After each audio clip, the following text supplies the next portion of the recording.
नमस्कार, let's talk अनटॉकेबल में आपका फिर से स्वागत। मित्रों, हम पिछले लगभग 7 से 8 महीने से सितंबर से ये सीरीज़ हमारी शुरू है। मेरे अलग अलग मुद्दों पे या विषयों पे अपने सेक्स लाइफ के चर्चा होती रहती है और मैं उसके उत्तर देते रहता हूँ। काफ़ी सुझाव आते रहते हैं और वो सुझाव के हिसाब से हम लोग हमारा नेक्स्ट विषय तय करते हैं। अभी हाल ही में मुझे कुछ लोगों की सूचना आई कि हर एक व्यक्ति ने, वो भले स्त्री हो या पुरुष हो, अपनी सेक्स लाइफ अच्छी करने के लिए क्या करना चाहिए। यानी बहुत सारे व्यक्तियों को लगता है कि सिर्फ दवाइयाँ देने से, क्योंकि हम लोग डॉक्टर हैं, हमारे पास पेशेंट्स आते हैं और पेशेंट्स की जो सेक्सुअल प्रॉब्लम्स रहती है उनके लिए हमको दवाइयाँ देनी पड़ती है। लेकिन इन व्यक्तियों का हमको सवाल ये था कि क्या हम बगैर दवाई के हमारा सेक्स लाइफ अच्छा कर सकते हैं या नहीं है, या जिनका सेक्स लाइफ अच्छा चलता है उनको लगता है कि हमारा सेक्स लाइफ ये आगे काफ़ी दिन तक अच्छा चलना चाहिए। एक छोटा सा चुटकुला सुनाता हूँ। मेरे बहुत सारे लेक्चर्स होते हैं, हमारे आईएमए में जितने भी कॉन्फ्रेंसेस होती है, बाकी शहरों में और बाकी देशों में भी हमारी कॉन्फ्रेंसेस होती है। तब एक बार मुझे हमारे एक मित्र है, उन्होंने बोला कि तुम्हारा आज लेक्चर है तो आज सब के सब लोग आ जाएंगे और हॉल खचाखच भरा रहेगा और किसी को भी पैर रखने की भी जगह नहीं मिलेगी। लेकिन हुआ क्या कि हॉल खचाखच भरा नहीं था। तो फिर वो मित्र मुझे पूछा, अरे क्या है, क्या लोग सब लोगों का सेक्स जीवन क्या अच्छा है। तो मैंने भाषण देते हुए उनका जिक्र करते हुए बोला कि क्या होता है बहुत बार सेक्स लाइफ में भी, कि जिनका सेक्स लाइफ अच्छा रहता है उनका हमको हमारा सेक्स लाइफ अच्छा और कैसे कर सकते हैं, इसके लिए वो जब भी कभी ऐसे प्रोग्राम्स होते हैं तो उनको जाते हैं। पर बहुत सारे लोग सेक्स लाइफ अच्छा हो या न हो, वो निगेटिव माइंडसेट वाले रहते हैं, तो उनको लगता है ये क्या अच्छा होने वाला है और वो जाते भी नहीं है।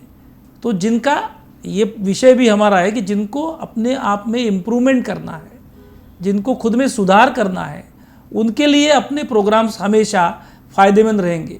बट जिनको बगैर सुझाव दिए, बगैर सुझाव लिए और बगैर खुद में कुछ इम्प्रूवमेंट या चेंज किए अगर सुधरना है तो वो पॉसिबल नहीं है।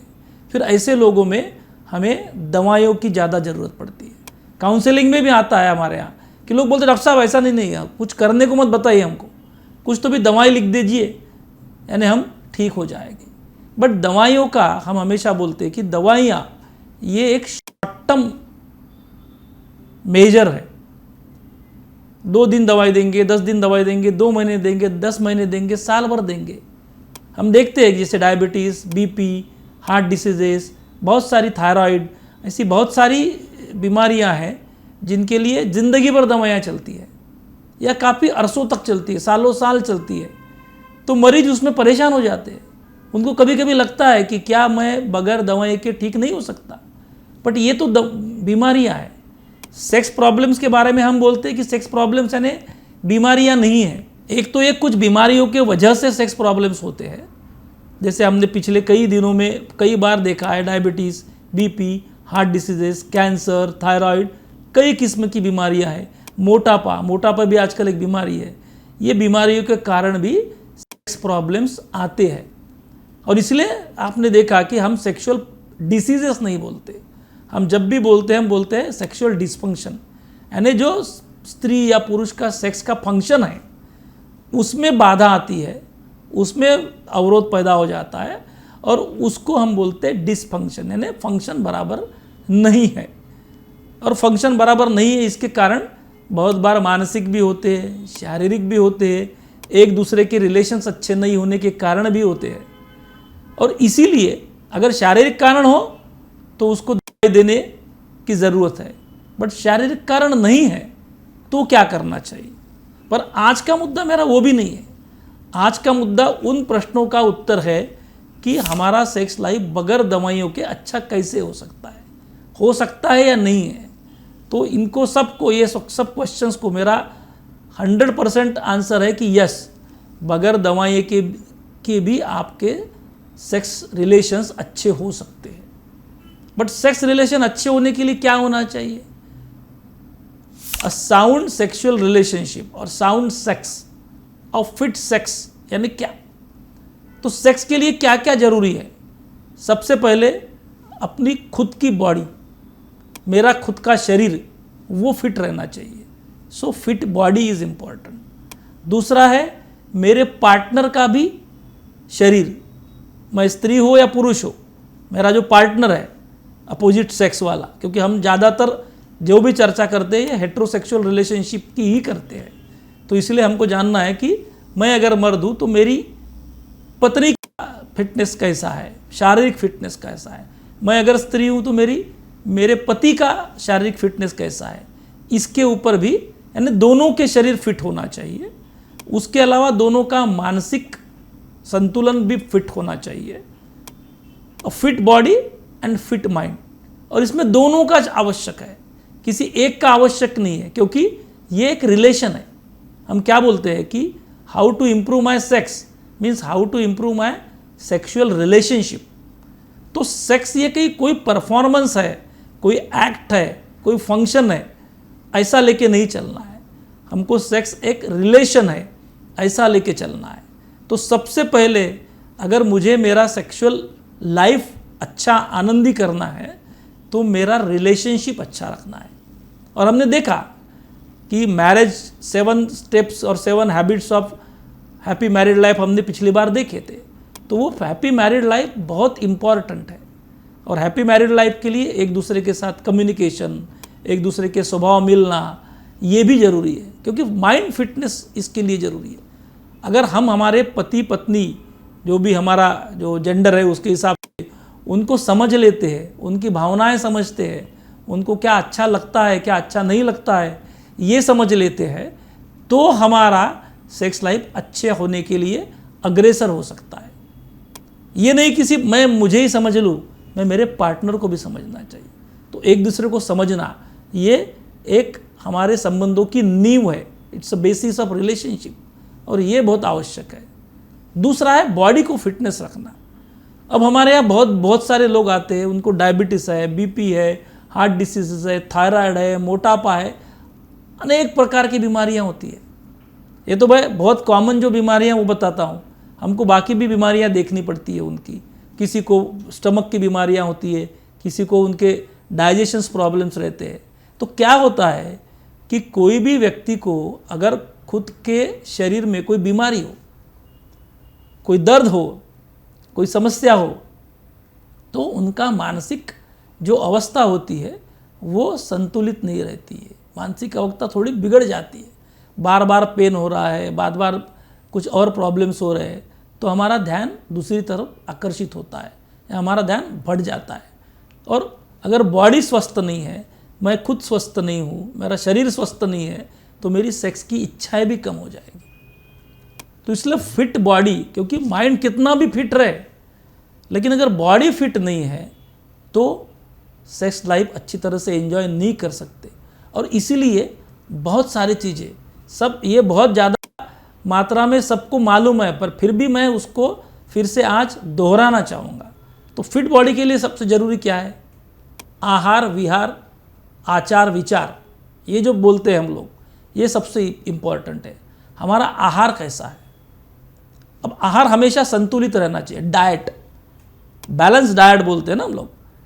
बैलेंस डाइट यानी क्या? आप प्रोटीन, फैट्स एंड कार्बोहाइड्रेट, ये 3 प्रकार के अलग अलग डाइट के कंटेंट्स होते हैं। तो इसमें भी संतुलन रहना चाहिए। बहुत ज़्यादा फैट नहीं खाना चाहिए, बहुत ज़्यादा कार्बोहाइड्रेट नहीं खाना चाहिए। प्रोटीन थोड़ा ज़्यादा मात्रा में होना चाहिए। प्रोटीन ज़्यादा मात्रा में हुआ तो फिटनेस बॉडी का अच्छा रहेगा, क्योंकि फैट अगर ज़्यादा रहा तो कोलेस्ट्रॉल बढ़ने के चांसेस है। शुगर या कार्बोहाइड्रेट ज़्यादा रहा तो डायबिटीज़ और कोलेस्ट्रॉल बढ़ने के चांसेस है। तो फिटनेस शुरू होता है हमारे आहार से, हमारे डाइट से। तो संतुलित डाइट और प्रोटीन रिच डाइट ये एक महत्व का भाग है। दूसरा महत्व का भाग है कि हम लोग कितने भी अच्छा डाइट लेते हैं, लेकिन अगर शारीरिक व्यायाम ही नहीं करते, फिजिकल एक्सरसाइज नहीं करेंगे, सीडेंटरी लाइफस्टाइल है, पुराने ज़माने में लोग खेती बाड़ी करते थे, छोटा कहाँ भी जाना रहता है तो पैदल जाना पड़ता था, तो शरीर का व्यायाम अच्छी तरह से अपने आप हो जाता था, तो उनको उसके लिए अलग टाइम निकालने की ज़रूरत नहीं थी। लेकिन आजकल मैक्सिमम लोगों का सिर्फ कुर्सी पर बैठ के काम करने का व्यवसाय बन चुका है। हर चीज़ के लिए हमारे को यहाँ से वहाँ जाने के लिए स्कूटर, गाड़ी, कार, ये सब चीज़ें मौजूद है। घर के काम भी मशीनों से काफ़ी हो जाते हैं, तो उसके कारण शरीर की हलचल जो बोलते हैं, व्यायाम जो होना चाहिए वो होता नहीं है। इसलिए हर व्यक्ति ने फिजिकल एक्सरसाइज बहुत ही ज़्यादा अच्छी तरह से करना चाहिए। और कौन सी फिजिकल एक्सरसाइज? Simple walking. हम हमेशा बोलते हैं, आज तक हमने काफ़ी बार हम आपको दोहराया है कि सेक्सुअल हेल्थ और हार्ट की हेल्थ ये बड़ी एक दूसरे से संबंधित है, मिली जुली है। तो कार्डियक हेल्थ के लिए हमको हमेशा बताते हैं कि तेज़ चलना चाहिए। अब तेज़ चलना यानी क्या? हमारे पेशेंट्स को मैं बहुत बार पूछता हूँ, कितना चलते हो? डॉक्टर साहब 1 घंटा चलता हूँ। पसीना आता है क्या? नहीं आता है। 1 घंटे में कितना चलते हैं? 2 से 3 किलोमीटर चलते हैं। गप्पे मारते चलते हैं, 10-15 लोग एक दूसरे से गप्पे मारते धीरे धीरे जाते हैं। क्या है फिजिकल एक्सरसाइज है? नहीं है। तो फास्ट वॉकिंग इम्पॉर्टेंट है। फास्ट वॉकिंग यानी लगभग 40-50 साल की उम्र तक लोगों ने 9 मिनट में 1 किलोमीटर चलना चाहिए, या 50 के बाद में 10 मिनट में 1 किलोमीटर चलना चाहिए, या अगर 60 के बाद में उम्र होती है तो आपने 12 मिनट में भी 1 किलोमीटर चलना चाहिए। जितना तेज आपकी बॉडी टॉलरेट कर सकती है उतना तेज आपने चलना चाहिए। जो यंग इंडिविजुअल्स रहते हैं, 25-30 साल के लड़के लड़कियां, युवक युवतियां, वो जॉगिंग कर सकते हैं, रनिंग कर सकते हैं। ये भी इम्पॉर्टेंट है, क्योंकि इससे कार्डियक हेल्थ बढ़ती है। कार्डियक हेल्थ यानी हमारा रक्त प्रवाह अच्छा होता है। ऐसा बोला जाता है कि इवन जिनको कार्डियक प्रॉब्लम्स होते हैं उनका भी रिकैनलाइजेशन या उनका अच्छी तरह से छोटी छोटी जो वेसल्स होती है वो भी निर्माण होना शुरू होता है। तो बड़ा इम्पॉर्टेंट है वॉक करना। 45 मिनट 5 किलोमीटर, एक मोटा मोटी ये फार्मूला हमने तय करना चाहिए। इसके अलावा कुछ लोग जिम में जाने के शौकीन होते हैं, उनको लगता है हमारा मसल मास बढ़ना चाहिए, तो मसल मास भी आवश्यक है। उससे भी सेक्स पावर बढ़ता है या सेक्स लाइफ अच्छी हो सकती है, टेस्टोस्टेरोन बूस्ट हो सकता है अच्छी तरह से एक्सरसाइज करने से, और इवन कार्डियक हेल्थ भी अच्छी तरह से हो सकती है। तो आप मॉर्निंग वॉक या वॉक के अलावा जिम में भी जा सकते हैं। योगा बहुत आवश्यक है। हमारे पंतप्रधान नरेंद्र मोदी जी, उन्होंने 21 जून को योगा दिवस करके ये किया है, तो योगा सीख सकते हैं। योगा से हमारी बॉडी फिट रहती है, हमारी बॉडी फ्लेक्सिबल रहती है, और जो मसल मास नहीं बनेगा लेकिन बॉडी फिटनेस बहुत अच्छी तरह से बनेगा। तो योगा भी कर सकते हैं। साइकिलिंग भी बहुत अच्छा व्यायाम है।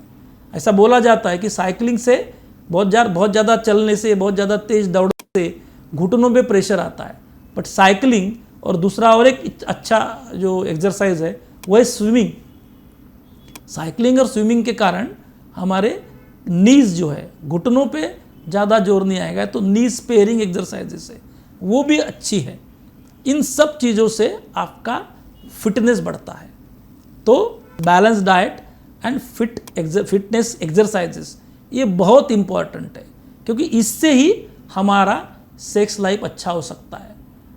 हम लोग बोलते हैं ना, जैसा मैंने पिछले बार जो 7 जो आदतें बताई थी यशस्वी वैवाहिक जीवन की, उसमें बोला था स्वास्थ्य और समय।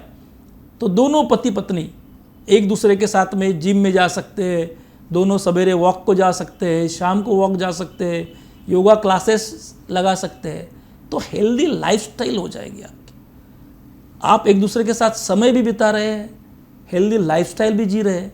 और इससे क्या होता है, अगर यंग एज में आपके बच्चे जब छोटे हैं तब से अगर आप ये लाइफस्टाइल रखते हो तो बच्चे भी सीखते हैं, और बच्चे भी सीखने के कारण बच्चों को भी पता रहता है कि हमने भी ये सब चीज़ें करना चाहिए।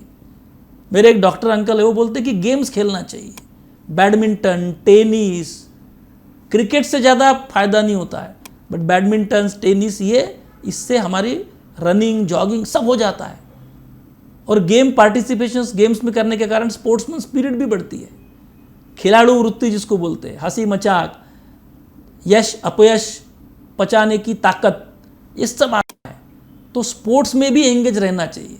जितने ज़्यादा उम्र तक आप स्पोर्ट्स में एंगेज रहेंगे, एक्टिव स्पोर्ट्स, कॉम्पिटिटिव स्पोर्ट्स, वो भी खेलने में अच्छा है, क्योंकि कॉम्पिटिशन में आप जीतेंगे हारेंगे, पर उसके कारण आपको आपका इमोशनल इंटेलिजेंस जो है वो बढ़ता है। कठिन परिस्थिति में मन कैसा स्वस्थ रखना, शांत रखना, वो भी आता है। तो ये बड़ा आवश्यक है, और सेक्सुअल फिटनेस के लिए ये सब चीज़ें करनी चाहिए। और अपने पार्टनर के साथ में तो अच्छा रहना ही है। तो इससे क्या हो जाएगा कि जहाँ तक हो सकते diabetes, hypertension, coronary artery disease, ये डिसीजेस दूर जाएंगे, या होने भी है तो लेट होंगे, या हुए भी होंगे तो कंट्रोल में रहेंगे। ऐसा बोला जाता है कि अगर वेट रिडक्शन करने से ही ब्लड प्रेशर कम होता है, इवन शुगर लेवल भी कम होती है। आपने सुना होगा कि 2 ही बार खाना खाना चाहिए, 45 मिनट्स वॉक करना चाहिए, जो डॉक्टर दीक्षित से लाइफस्टाइल बोलते हैं, उससे भी लोगों के वजन कम होते हैं, डायबिटीज़ काफ़ी कंट्रोल रहता है। डायबिटीज़ क्योर होता है कि नहीं, इस पर मैं ज़्यादा चर्चा नहीं करूँगा, क्योंकि वो अभी तक प्रूव नहीं हुआ है। बट दवाई भी लेते रहिए, और व्यायाम भी करते रहिए, और आहार भी संतुलित रखिए। मैं हमेशा बोलता हूँ, नहीं तो अपने यहाँ क्या है कि डायबिटीज़, बीपी की दवाएं ज़िंदगी भर लेना रहता, वो लोग बीच में छोड़ देते हैं, उसके कारण कॉम्प्लिकेशंस बढ़ जाते हैं। तो सेक्स प्रॉब्लम आया तो कम से कम उसमें किसी की जान नहीं जाएंगी, पर हार्ट प्रॉब्लम्स आएंगे या और कुछ प्रॉब्लम्स होंगे तो उसमें जान का भी जोखिम रहता है। तो इसलिए सेक्सुअल फिटनेस अगर बढ़ाना है तो रोग हो या न हो, हमने हमारा लाइफस्टाइल करना चाहिए। और उस मैंने बताया कि ऑल सॉर्ट्स ऑफ एक्सरसाइजेस, आपको जो अच्छा लगता है वो शुरू करिए। बहुत बार क्या होता है कि एक ही सेट ऑफ एक्सरसाइज करने से बोरिंग होती है। रोज ही मैं पैदल जा रहा हूँ, चल रहा हूँ, बोर होता हूँ। फिर मैंने कुछ दिन साइकिलिंग करना चाहिए, कुछ दिन स्विमिंग करना चाहिए, कभी जिम जाना चाहिए, योगा के क्लासेस लगाना चाहिए। तो ये अलग अलग करने से इंटरेस्ट बना रहेगा, और फिजिकल फिटनेस भी अच्छी तरह से रहेगा। आप फिजिकल फिट हो, आपका सेक्सुअल और मैरिटल रिलेशनशिप फिट है, और माइंड भी फिट है, तो सेक्सुअल फिटनेस होने के चांसेस बहुत ज़्यादा अच्छे हैं। और कभी कभार एक आध दूसरे बार कभी किसी को समस्या आ गई तो उसके लिए कुछ दिन के लिए उपचार करने से भी काफ़ी लोग ठीक होते हैं। क्योंकि हम देखते हैं हमारे यहाँ कुछ लोगों को बड़े लंबे उपचार लगते हैं, कुछ लोगों को कुछ दिनों में ही वो ठीक हो जाते हैं, फिर सालों साल तक उनको दवाई लेने की ज़रूरत नहीं पड़ती है। क्यों? क्योंकि वो ये फिटनेस का महत्व जानते हैं और उस हिसाब से कार्य करते हैं। तो मुझे लगता है जिन लोगों को ये उत्तर चाहिए था कि सेक्सुअल फिटनेस रखने के लिए या बगैर दवाइयों के सेक्स अच्छा कैसे करना चाहिए, उनका मैंने आज समाधान किया होगा।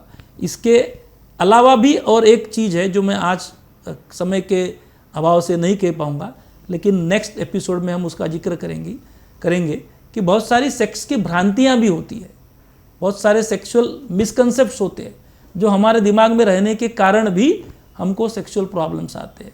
तो सेक्सुअल फिटनेस के लिए या दवाई न लेते हुए सेक्स अच्छा होने के लिए हमारे मन में सेक्स की जो इन्फॉर्मेशन है वो भी करेक्ट रहना चाहिए। वो क्या रहना चाहिए, हम हमारे अगले एपिसोड में उसकी चर्चा करेंगे। तब तक के लिए धन्यवाद।